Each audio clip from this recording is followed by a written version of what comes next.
안녕하십니까, 전하태 교수입니다. 이번 시간에는 여러분들과 성천권에 대해서 공부를 하도록 하겠습니다. 자, 우리가 지난 시간에 공부했던 대류권을 우리가 살펴보면 대기권 자체를 분류를 했을 때는 고도에 따른 온도 분포에 따라서 대기권을 분류를 한다고 그랬죠. 따라서 대기권을 네 가지로 분류를 하게 되면 지표에서 11km까지를 뭐라고 그랬죠? 대류권, 11에서 50km까지를 성천권, 50에서 80km까지를 중간권, 그리고 80km 이상을 열권이라고 우리가 이야기를 하죠. 열권은 다른 말로 온도권이라고도 해요.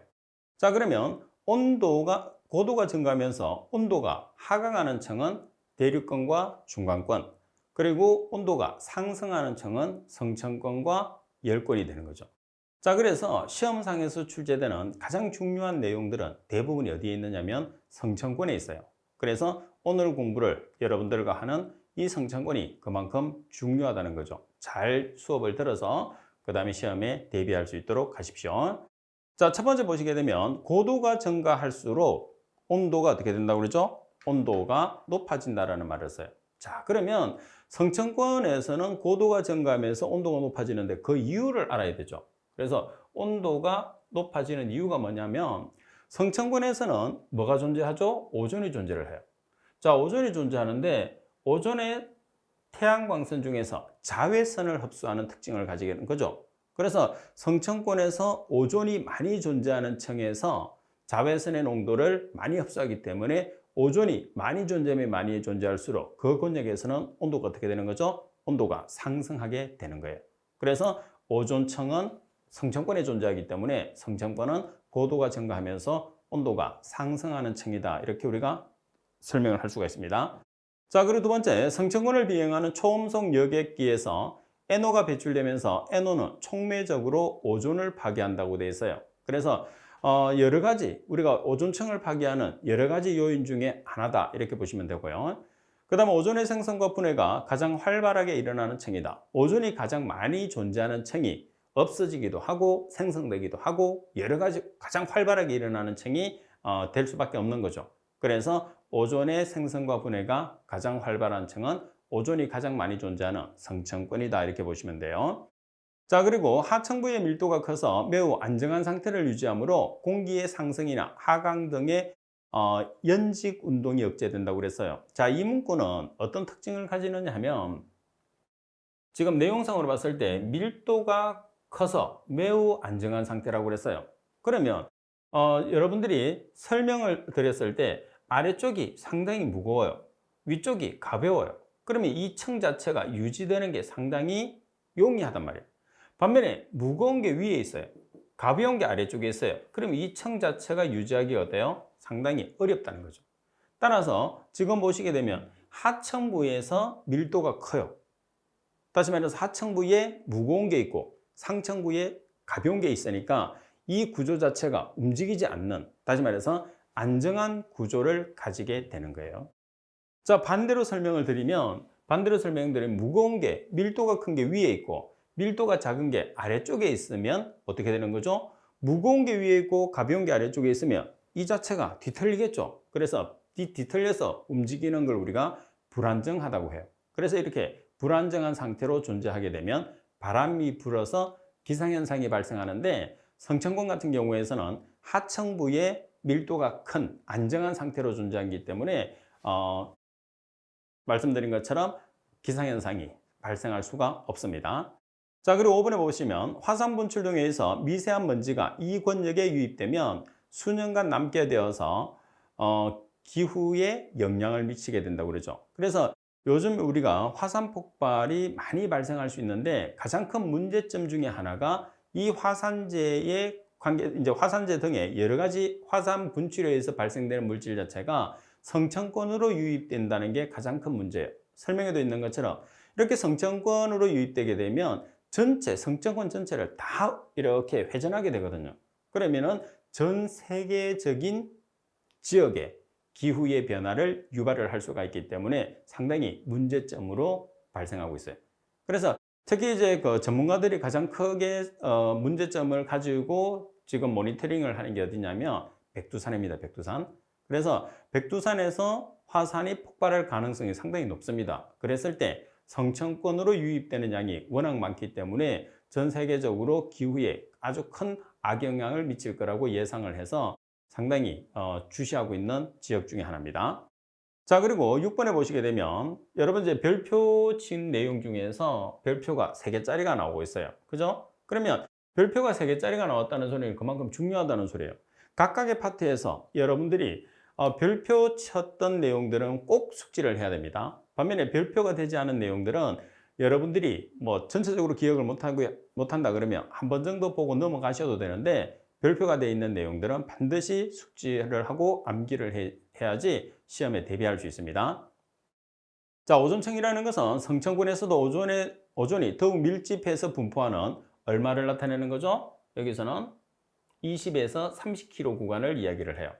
자, 그 다음에 20에서 30km 구간에 존재하는 오존의 최대 농도가 얼마냐면 10ppm입니다. 그러면 이 10ppm이라는 것은 값으로 표현을 하게 되면 10이라는 숫자가 상당히 크게 나타내지만 ppm이라는 단위가 상당히 작은 단위를 나타내는 거죠. 그래서 그렇게 많은 양이 아닌데 최대값을 한다고 최대값을 표현하는 거죠. 그럼 결론적으로 여러분들이 오존층이라는 것은 어디에 존재하는 거죠? 성층권에 존재를 하죠. 그러면 이 성층권이라는 것은 11에서 50km를 성층권이라고 해요. 자, 그리고 이 성층권 11에서 50km 중에서도 어디에 20에서 30km 구간에 오존의 농도, 오존의 최대 농도가 얼마로 존재한다고 되어 있어요? 10ppm으로 최대 농도를 나타낸다는 것을 반드시 숙지를 해야 돼요. 자, 그럼 여기서 시험에서 나왔을 때 오답으로 출제했을 때 성층권의 높이를 다르게 주는 경우도 있습니다. 자, 그리고 또 한 개는 뭐냐면 성층권 중에서도 오존의 농도가 최대인 높이가 20에서 30km라고 제가 설명을 드렸잖아요. 그러면 시험상에서 20에서 25km, 25에서 30km 이렇게 나눠서 설명을 할 수도 있어요. 둘 다 맞는 말입니다. 그래서 옛날도 아니고 몇 년 전까지는 문제를 출제를 했을 때 20에서 25km로 나오는 경우도 있고 25에서 30km로 나오는 경우도 있어요. 그래서 제가 이제 책을 만들면서 이 두 개를 아예 합쳤어요. 20에서 30km로. 그래서 최근 들어서는 거의 대부분이 20에서 25, 25에서 30으로 나오는 것보다는 20에서 아예 30km 지점이라고 주는 경우가 많아요. 다시 설명드리면 20에서 30km 사이에 높이가 나와 있으면 전부 다 맞는 말이라는 것을 여러분들이 꼭 기억을 해주세요. 대신에 오존의 최대 농도는 10ppm이라는 값은 변하면 안 돼요. 그 10ppm이라는 변함은 고정이 되어 있습니다. 자, 오존층은 성층권 11에서 50km 중에서 20에서 30km 구간을 이야기하는데 그때 존재하는 오존의 최대 농도는 10ppm이라는 것을 꼭 기억하세요. 자, 그리고 대기 중에서 오존층의 파괴 현상이 가장 심한 곳은 남극을 중심으로 남극 대륙으로 오존층에 구멍이 생긴 것으로 보고되었다고 그랬어요. 자, 오존층에 구멍이 생겼다는 소리는 상당히 심각한 상태예요. 지구에 미치는 영향 자체가. 그러면 지금까지 우리가 한 20년 이상 오존층 보호를 위해서 오존층을 파괴시키는 우리가 냉매 같은 경우를 사용을 금지를 시켰거든요. 그래서 지금 학계에 보고되어 있는 내용으로 보면 오존층이 다시 회복이 된다는 학계에 보고가 돼 있어요. 그나마 상당히 다행스러운 일이고, 그래서 오존층도 자생 능력이 있다는 것을 지금 서서히 증명이 되고 있기 때문에 오존층을 파괴시킬 수 있는 냉매를 사용하지 않으면은 우리가 지구를 오랫동안 사용할 수 있을 것으로 예상이 됩니다. 자, 그리고 또 하나 중요한 것은 8번이에요. 8번에 보시면 오존층의 두께를 나타내는 단위가 있어요. 자, 뭐라고 되어 있어요? 돕선입니다. 돕선. 자, 오존층의 두께를 표시하는 단위는 돕선인데 극지방에서 얼마의 값을 가지죠? 400돕선. 그리고 적도지방에서 얼마의 값을 가지죠? 200돕선이에요. 그럼 이렇게 400돕선을 숫자 대신에 최대라는 말을 쓸 수도 있어요. 그리고 200돕선을 최소라는 말을 쓸 수가 있어요. 그래서 최대나 최소, 400돕선이나 200돕선 같은 말입니다. 그런데 여러분들에게 출제를 했을 때 조금 어렵게 출제를 하는 거죠. 헷갈리게. 어떻게 하느냐면 적도지방과 극지방의 값을 서로 바꾸는 거예요. 이렇게. 그리고 여러분들이 이 값을 정확하게 기억을 하지 않으면 값을 바꾼 자체를 잘 모르는 거죠. 그냥 대부분의 학생들은 400이나 200 자체에 집중을 하는 거예요. 그 숫자 자체가 틀렸는지 맞는지만 확인하는 거죠. 그렇게 하시면 안 됩니다. 자, 여기서는 여러분들이 극지방에서 400dob선, 그리고 적도지방에서 200dob선의 값을 가진다는 것을 꼭 기억을 해주세요. 자, 그리고 여러분들 또 아주 중요한 내용이 있어요. 그래서 실제로 오존층에서 가장 중요한 것은 6번, 8번, 9번이에요. 그래서 별표가 3개짜리가 있잖아요. 그죠? 자, 9번에 보시면 지구 대기층의 오존 총량을 표준 상태로 표시했을 때 1mm는 100dob선에 해당한다. 이렇게 나와 있죠. 잘 기억하세요. 자, 표준 상태라는 것은 어떤 상태를 뜻하죠? 표준 상태라는 것은 0도씨 760mAhg를 표준 상태라고 해요. 자, 그리고 가장 중요한 것은 뭐냐면 표준 상태를 기준을 했을 때 오존 총량이 1mm가 100dob선에 해당한다는 게 가장 핵심이에요. 이 값이 기준이에요. 그럼 시험상에서 여러분들 dob선의 값을 물을 수도 있고 길이를 주고, 그리고 dob선의 값을 주고 길이를 물을 수도 있어요. 그러면 1dob선에 해당하는 길이를 계산을 하시오. 이런 식으로 예를 들어서 문제가 나온단 말이에요. 그러면 자, 기준을 먼저 여러분들이 나타냈을 때 1mm가 100dob선이라고 그랬어요. 그럼 기준을 잡았을 때 1mm일 때 100dob선입니다. 그럼 1dob선에 해당하는 값을 계산하시오. 그러면 x일 때 1dob선 이렇게 표현을 해주시면 돼요. 자, 그리고 1mm일 때 100dob선이에요. 그러면 dob선의 값을 나타내는 거예요. 어떻게 나타내느냐 하면 몇 미리, 몇 센치 이렇게 나오겠죠. 10cm에 해당하는 dob선을 계산하시오. 그러면 10cm에 해당하는 두께, dob선을 나타내라고 하면 10cm는 몇 mm가 되는 거죠? 10cm는 100mm가 되는 거예요. x 이런 식으로. 그래서 지금 여기 보시면 기준을 잡아놓은 길이 단위를 동일하게 만드는 거죠. 그래서 여기서 x를 계산하면 이 x도 단위가 당연히 어떤 값으로 나오죠? mm로 나오는 거예요. 그래서 이 값은 여러분들이 두 개 중에 한 개가 나와요. 길이를 주고 dob선의 값을 찾든지, dob선을 주고 길이의 값을 찾든지 두 개 중에 한 개가 나오고, 그 값이 이론적으로도 출제될 수 있으니까 특히 여러분들이 조심해서 계산을 해 주셔야 돼요. 그러려고 하면 여기서 기준을 잡는 1mm는 100dob선이라는 값이 아주 중요한 거죠. 그래서 나머지 내용들은 이론적으로 여러분들이 보기 중에 그냥 들어갈 수 있는데, 지금 별표가 3개짜리가 되어 있는 6번이나 8번이나 9번 같은 경우에서는 직접적인 정답으로 연결될 수 있는 내용들이기 때문에 여러분들이 특히 신경을 써서 정확하게 문제의 답을 찾을 수 있게끔 숙지를 해 주셔야 됩니다.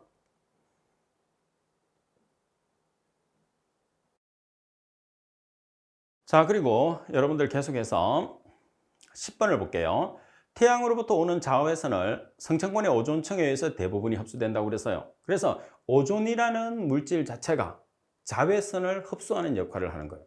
그래서 오존층에 오존이 많이 존재하니까, 자외선을 흡수하니까 오존이 존재하는 이 성층권 자체의 온도가 어떻게 된다고 그랬죠? 높아진다고 이야기했어요. 자, 그리고 오존층에서 산소 분자를 태양광선 중에서 240나노미터 이하의 자외선을 흡수해서 두 개의 산소 원자로 해리를 하게 됩니다. 해리를 한다는 것은 나눠준다는 거죠. 자, 그리고 성층권에서 산소 분자가 자외선에 의해서 광분해되는 과정을 통해서 오존의 생성과 소멸 과정이 되풀이된다고 그랬어요. 자, 우리가 광분해되는 과정을 하나만 살펴볼게요. 우리가 광분해라고 하면 2차성 물질이 자외선이나 가시광선을 받아요. 주로 이제 자외선입니다. 그래서 자외선이나 가시광선을 흡수를 해서 분해가 되면 생성되는 물질이 있어요. 그리고 O, 생성물과 O 이렇게 나눠지거든요. 그럼 이렇게 광분해를 할 수 있는 물질이 뭐가 있느냐 하면 NO2가 있습니다. 그리고 SO3가 있어요. 그리고 O3, 세 가지가 있어요. 자, 똑같은 조건으로 자외선, 가시광선, 자외선, 가시광선, 자외선, 가시광선 두 개 중에 한 개. 자, 이렇게 해서 생성되는 물질에서 O를 먼저 빼내세요. 이렇게. 자, NO2에서 O 한 개를 빼내면 뭐가 남죠? NO. 자, SO3에서 O를 하나 빼면 SO2. O3에서 O를 하나 빼면 O2가 되는 거죠. 그래서 여러분들이 1차성 물질과 2차성 물질을 구별하는 파트가 있었잖아요. 거기에서 여러분들이 SO2하고 NO는 1차성 물질인데 왜 답이 아니지? 이렇게 생각할 수가 있어요. 그 파트에서 정확히 이해를 못했던 사람은. 그래서 광분해라는 조건을 나타냈을 때 여러분들이 지금처럼 광분해를 하게 되면 광분해에 참여하는 물질이 2차성 물질이에요. 그리고 광분해에 생성되는 물질도 몇 차성이냐면 2차성 물질이 되는 거죠. 그래서 1, 2차성 오염 물질을 찾았을 때는 반드시 1차성 오염 물질이 있어요. 반드시 1차성 오염 물질의 대표적인 게 아세트산, H2S라는 황화수소, 그리고 SiO2, 그리고 NaCl 이런 몇 개가 있거든요. 그래서 그 내용이 문제 조건에서 있나 없나를 살펴보고 그리고 광분해에서 발생되는 물질이 있나 없나를 살펴보는 거죠. 그래서 광분해라는 것은 언급을 안 하기 때문에 여러분들이 정확하게 문제를 많이 풀어보고 내용을 숙지하지 않으면 숙지하고 이해를 하지 않으면 풀기가 어려워요. 그래서 이렇게 여러분들이 광분해라는 것을 꼭 한 번 더 숙지를 하고 넘어갈 수 있도록 하십시오. 자, 그래서 지금 여기 보시면 광해리를 해서 산소 원자와 산소 분자로 나온다고 그랬잖아요. 그래서 산소 원자라는 게 O고 산소 분자라는 게 O2. 지금 보시다시피 이 형태로 발생을 하는 과정이 광분해다. 이렇게 여러분들이 생각을 해주시면 됩니다. 자, 그리고 14번에 보면 비행기가 초음속으로 고공비행을 했을 때 대기에 미치는 영향. 아무래도 우리가 뭐 항공기 같은 경우에서는 우리가 추진제를 사용을 하겠죠. 그래서 그 추진제에서 오존층을 파괴할 수 있는 냉매를 사용을 하게 됩니다. 그래서 오존층 파괴가 나타날 거고, 그리고 연료를 사용하기 때문에 어떤 물질이 발생하죠? 연료에서 가장 많은 구성 요소가 탄소가 되기 때문에 CO2라는 물질이 발생을 하게 되죠. 그래서 결론적으로는 오존층 파괴 물질에 의해서 오존층이 파괴가 되고, 그리고 CO2 증가가 가장 큰 특징이다, 이렇게 보시면 됩니다. 그리고 15번, 오존층은 자외선 파장의 200나노미터에서 290나노미터 파장의 태양빛을 흡수해서 지상의 생명체를 보호한다고 그랬어요. 그래서 자외선이 어떻게 보면 우리 사람으로 보면 피부암의 원인이 되잖아요. 그래서 직사광선 같은 경우에서는 식물에도 치명적이고, 그래서 자외선을 걸러주는 오존층이 있음으로써 상당히 그 식물의 생장에서는 아주 중요한 층이다, 이렇게 보시면 됩니다. 그리고 지구 전체의 평균 오존량은 300dob슨 전후입니다. 300dob슨 전후. 그리고 지리적으로 또는 계절적으로 평균치의 50% 정도까지가 변화된다는 것. 그래서 이 문구 자체 내에서는 300dobson이라는 값과 50 플러스 마이너스 50% 정도까지 변한다는 정도는 여러분들이 꼭 기억을 해 주셔야 돼요. 그리고 290나노미터 이하의 단파장은 UVC, UV라는 게 자외선입니다. 대기 중의 산소와 오존 분자 등의 가스 성분에 의해서 그 대부분이 흡수되어서 지표면에 거의 도달하지 않는 특징을 가지게 됩니다. 그래서 이런 문구 자체를 제가 전부 다 설명을 하고 해드리는 이유는 보기로 나오는 내용들이죠. 근데 보기로 나오는 내용들 중에서도 별표를 쳤던 부분들은 특히 여러분들이 정답과 직결되는 부분이기 때문에 더욱더 여러분들이 신경을 쓰고 제가 설명해 드리는 부분은 반드시 이해를 하고 숙지를 해 주셔야 됩니다. 자, 나머지 내용들은 한 번씩 여러분들이 읽어보시면 돼요. 자, 문제 6번에 보시면 오존층에 대한 내용으로서 틀린 것은 어느 것인가? 답은 오존층이란 성층권에서도 오존이 더욱 밀집해 분포하고 있는 지상 50에서 60km 정도의 구간을 말한다고 그랬어요. 자, 벌써 여러분들이 성층권이라고 하면 11에서 50km 사이, 그 중에서 오존층이라고 하면 20에서 30km 구간에서 10ppm으로 최대의 농도를 나타낸다고 기억하고 있으면 벌써 뭐가 나왔어요? 답이 나왔어요. 그래서 가번이 정답. 그리고 나번 오존층의 두께를 표시하는 단위는 dobson이며 지구 대기 중의 오존 총량을 표준 상태에서 두께로 환산했을 때 1mm를 100dobson으로 정하고 있다고 그랬어요. 자, 이 문구도 여러분들이 답을 찾는데 아주 중요하다고 그랬죠. 자, 1mm를 100dobson으로 나타낸다는 거. 그리고 답은 오존 총량은 적도상에서 200dobson, 극지방에서 400dobson. 이 내용도 여러분들 오답으로 낼 수 있는 내용이기 때문에 중요해요.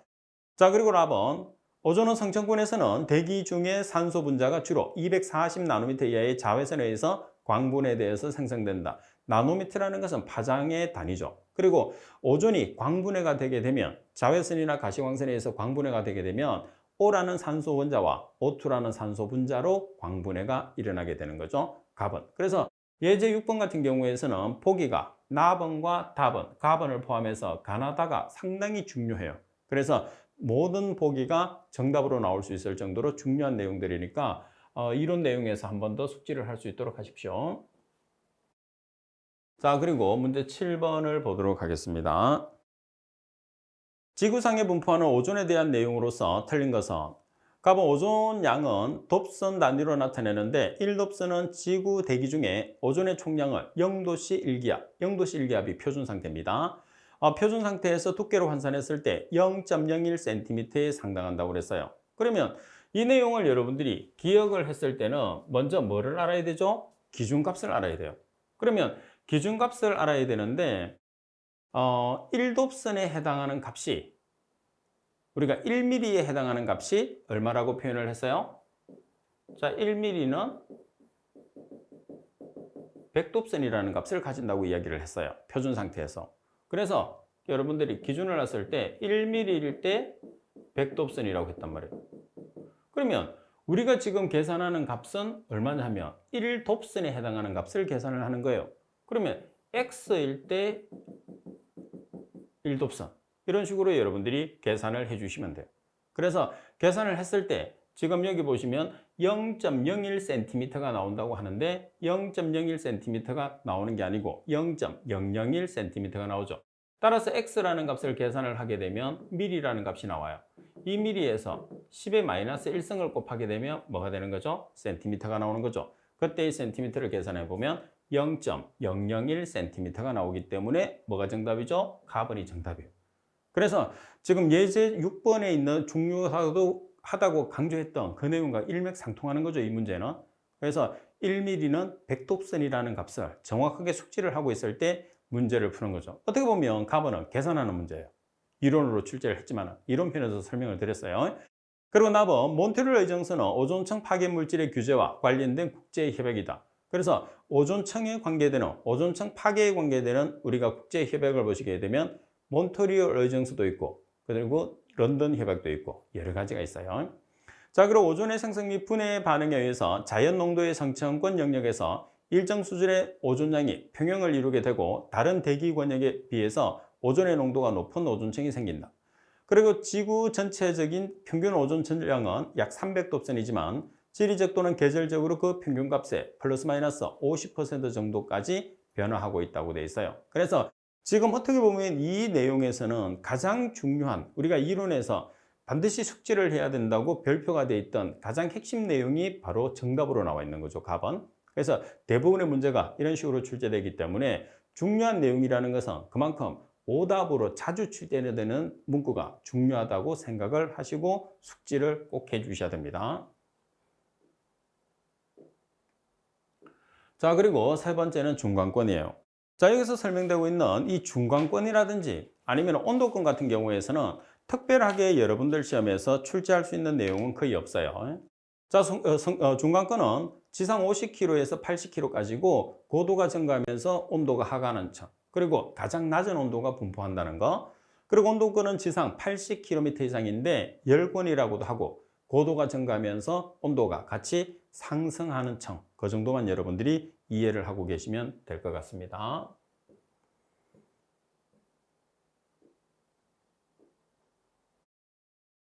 자, 그리고 여기서 여러분들이 중요하기는 한데 상당히 어려운 내용이 있어요. 그래서 74페이지까지 두 페이지를 통해서 여러분들 지금 뭐가 나와 있느냐 하면 오존층 파괴지수라는 값이 나와 있어요. 그래서 오존층 파괴지수라는 것은 ODP 값이라고 해서 시험 문제에서는 다음 물질은 뭐 우리가 특정 물질의 종류로 주어질 수도 있고 화학식으로 주어질 수도 있어요. ODP의 값이 가장 큰 것은 또는 가장 작은 것은. 자, 그리고 특정 물질의 종류를 주고 화학식으로 바르게 된 것을 찾으시오. 자, 그러면 여러분들이 지금 보시는 교재는 몇 개가 있느냐 하면 100개가 있어요.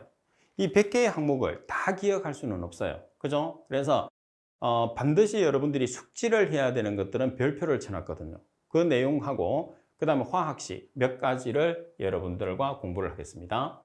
일단 특정 물질의 종류에서 오존의 파괴지수가, 여러분들 오존의 파괴지수가 ODP의 값을 계산을 하는 거잖아요. 그래서 이 ODP의 값을 계산을 하는데 가장 핵심적인 내용 중에 하나가 뭐냐면 CFC 가스 그리고 할론 가스예요. 그러면 CFC 가스 같은 경우에서는 지금 여기서 여러분들이 보시면 두 자리라는 것은 지금 여기서 CF11, CFC12 그리고 CFC13 이렇게 해서 세 개가 있습니다. 그 다음에 세 자리로 시작되는 것은 보면 CFC111 그리고 CFC112가 있는데 지금 여기는 112가 없네요. 자, 그 다음에 113, 114, 115 그리고 이제 몇 가지가 더 있겠죠, 그죠? 자, 그 다음에 할론 가스예요. 지금 할론 가스를 보시게 되면 자, 할론 1301, 1211, 할론 2402 그리고 사이화탄소. 자, 그리고 여기서 사이화탄소가 있어요. 자, 지금 이렇게 표기되어 있는 것들은 여러분들이 반드시 기억을 좀 해 주셔야 됩니다. 그래서 여기서 112가 있죠. 그래서 111, 112, 113, 114, 115. 이거는 우리가 이제 왜 기억을 해야 되느냐 하면 이 자체에서 화학식을 우리가 찾아낼 수가 있어요. 그래서 화학식과 ODP의 값을 기억을 하는 거죠. 그럼 이 정도는 여러분들이 충분히 제가 봤을 때는 기억할 수 있을 거라고 생각이 돼요. 그럼 이것만 기억하면 시험에서 출제되는 내용은 다 맞출 수 있느냐? 그거는 아니에요. 여러분들이 문제에서 따로 나오는 문제를 보는데 최소한 이 정도로는 공부를 해서 대비를 해줘야 된다는 거죠. 따라서 지금 표기되어 있는 내용들은 전부 다 여러분들 오존층 파괴지수를 기억을 해야 됩니다. 그러면 이렇게 여기까지는 기억을 해 주셔야 되죠. 그 다음에 사이화탄소. 그래서 가장 큰 것은 가장 작은 것은 할론가스를 왜 기억을 하라고 되어 있느냐면 오존층 파괴지수 ODP가 제일 큰 게 할론가스예요. 보시다시피 1301이 10 그리고 1211이 3 2402가 6.0이죠. 그리고 사이화탄소도 1.1. 그래서 1.0을 기준을 했을 때 1보다 크면 큰 값이 되는 거죠. 그래서 문제 조건에서 할론가스가 나오게 되면 무조건 제일 큰 값이에요. 알았죠? 그리고 여기서 1.0은 기억할 필요 없어요. 표시한 것 중에. 왜? 없으면 1.0이라고 생각하면 되니까. 그래서 1.0보다 큰 거, 1.0보다 작은 것만 기억하시게 되면 몇 가지 기억을 안 하셔도 돼요. 자, 또 한 개. 우리가 화학식을 찾는 문제가 있을 수 있거든요. 화학식을 찾는 문제가 있을 수 있는데 여기서 먼저 여러분들 CFC 가스가 불연가스예요. 자, CFC11, CFC12 그리고 CFC13이 있어요. 그럼 여기에서 가장 기본적으로 여러분들이 11이라는 물질을 한 개를 외워요. CFCl3에서. 그러면 12로 넘어가고 13으로 넘어갈 거란 말이에요. 그러면 뭐에 변화가 생기느냐 하면 자, 제가 설명을 드릴게요.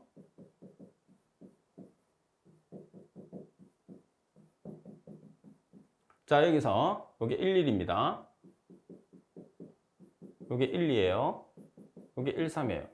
그럼 여기에서 염소의 개수 한 개가 불소로 넘어간다고 생각하시면 돼요. 그러면 자, 여기가 두 개고 여기가 두 개죠. 그럼 다시 여기 있는 게 한 개가 이렇게 넘어가는 거예요. 그러면 한 개고 몇 개가 되는 거죠? 세 개가 되는 거죠. 그래서 여러분들이 화학식이 완성이 되는 거예요. 자, 그 다음에 또 하나는 뭐냐면 자, 111로 되어 있는 걸 한번 볼게요. 자, 지금 여기 보시면 111이 있어요. 그 다음 112가 있고 그리고 113이 있고 114가 있고 115가 있어요.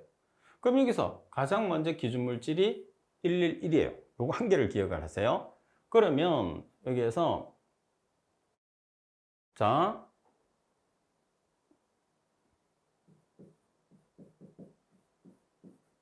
요게 111입니다.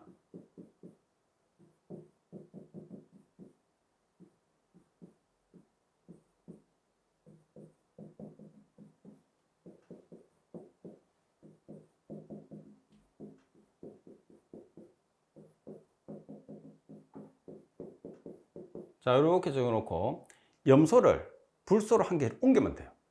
자, 여기서 한 개를 이렇게 옮겼어요. 그럼 여기서 2가 되고 4가 되겠죠.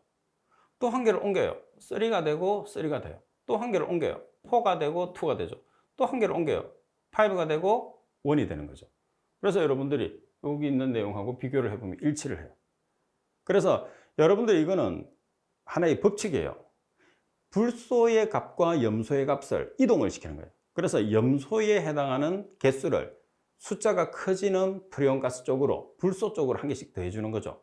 그러려고 하면 기준물질을 하나를 정해놔야 되는데 그 기준물질이 11, 12, 13에서는 11이 기준물질이 되는 거예요. 왜? 이 염소가 개수가, 염소의 개수가 제일 많거든요. 여기 있는 염소가 한 개씩 불소 쪽으로 이동해야 되니까. 자, 그 다음에 111부터 시작되는 것은 기준이 111이 기준이 되는 거죠. 여기서도 마찬가지 염소가 5개로 제일 많으니까 이 5개를 한 개씩 불소 쪽으로 이동을 하게 되면 115까지 되는 거죠. 그래서 111에는 염소가 5개, 그리고 111에는 염소가 3개. 그러면 CFC 11은 3이 불소 쪽으로 2번 이동해야 되니까 13까지가 나오는 거예요. 그 다음에 111에서는 5개니까 115까지가 나오는 거죠. 그렇게 해서 여러분들이 기억을 하시면 조금 쉽게 기억할 수 있습니다. 그렇다고 해서 지금 설명드렸던 내용이 100% 이 문제만 나오는 것은 절대로 아니라는 거. 자, 그래서 여러분들이 문제를 보시게 되면 다음 중에서 CFC 11에 화학식으로 옳은 것은, 그러면 자, CFC 11 두 자리로 되어 있는 건 11, 12, 13. 그러면은 염소가 몇 개가 되는 거죠? 염소가 3개가 되는 거예요. 그래서 나번이 바로 정답이 되는 거죠. 그죠? 자, 그리고 9번에 보면 다음 특정 물질 중에서 오존의 파괴 지수가 가장 큰 것은 어느 것인가? 먼저 뭐를 봐야 되느냐면 할론가스를 봐야 돼요. 자, 그럼 할론가스가 다번과 라번이에요. 자, 할론가스가 3가지가 있는데 다번에 1211은 3.0, 1301은 얼마가 되는 거죠? 10.0. 그래서 정답은 라번. 그래서 이 내용은 여러분들이 화학식을 맞추는 거는 이해를 해야 되는데 할론가스가 무조건 큰데 그 할론가스 중에서 얼마짜리는 여러분들이 암기를 해야지 우리가 쉽게 문제를 맞출 수 있다는 거죠. 그래서 이 정도로 여러분들이 공부를 하게 되면 ODP나 화학식이라는 문제가 나왔을 때도 설사 내가 못 맞춘다고 그래도 시험 치기 전에 이 문제가 나오면, ODP 파트가 나오면 나는 큰일 났어. 그럼 실적 부담이 상당히 크거든요. 근데 ODP 파트에서 이 정도가 나오면 나는 맞출 수 있으라는 생각과 나오면 큰일 났으라는 생각은 여러분들 학교에서 중간고사나 기말고사 보셔서 아시겠지만은 항상 내가 생각했던 반대로 출제를 한단 말이에요. 그래서 어느 정도는 대비를 하고 있는 게 중요하다는 차원에서 제가 설명을 드렸고, 그리고 이 정도로는 여러분들이 제 수업을 듣는 여러분들은 충분히 할 수 있을 거라고 믿고 여러분들에게 이 정도는 꼭 해주십사 부탁을 드리겠습니다. 자, 이번 시간 수업은 이것으로 마치도록 하겠습니다. 수고하셨습니다.